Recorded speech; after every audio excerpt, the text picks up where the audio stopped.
সেই সমস্যাগুলো সে ধারাগুলো বাস্তবায়ন করা আসলে দ্রুত করা মন্ত্রণালয় একটা ভিন্ন সেটাগুলি কার্যকরী করবে। এদের মধ্যে কোনো সমন্বয় ছিল না। আমাদের জোড়া দিতে হবে যে এগুলো কিন্তু আমাদের নিখুঁতভাবে ভাবে অনুরোধ করছি আজকের এই আলোচনা সভার আলোচনায় যুক্ত হওয়ার জন্য। এদের মাধ্যমে কিন্তু সে কাজটা করা হয় নাই।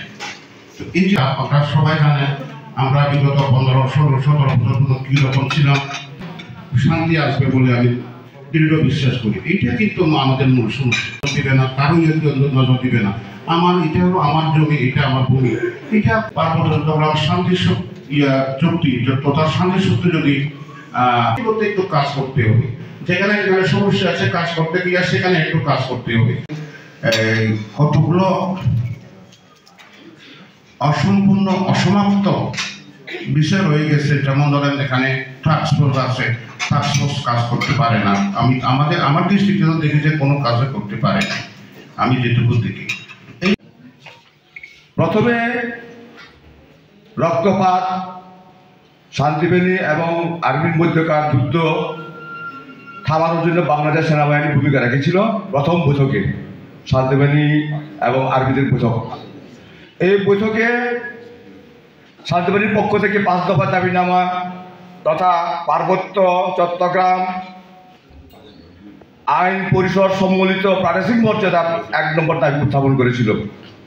তখন বাংলাদেশ সেনাবাহিনীর পক্ষ থেকে এই দাবিগুলো দেশের বিরোধী, এই দাবিগুলো জনগণের বিরোধী প্রত্যাখ্যান করা হয়েছিল।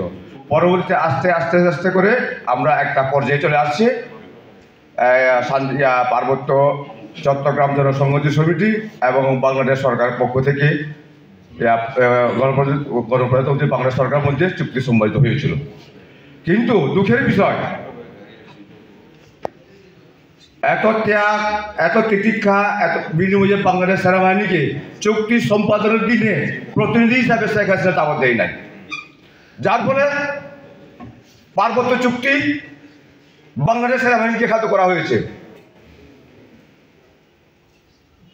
কিন্তু শেখ হাসিনা নোবেলের জন্য, শান্তিবাহিনীদেরকে স্বাভাবিক জীবনে আসার জন্য, বিদেশে প্রশংসা করার জন্য, আওয়ামী লীগ সরকার দেশের একটা মর্যাদা প্রতিষ্ঠা করার জন্য অনেক কিছু চেষ্টা করেছে।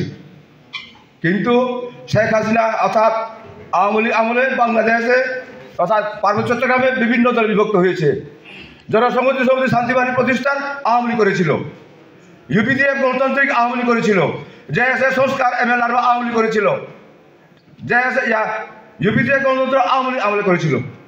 যার ফলে আওয়ামী লীগ আমাদের দেশের জন্য, যদিও বা কিছু পাহাড়ি অংশ বুড়ো বুড়ি আমলে আওয়ামী লীগের প্রতি একটা মায়া মমতা থাকে, কিন্তু এরা আমাদের জন্য অতিপয় খারাপ কাজ করছে।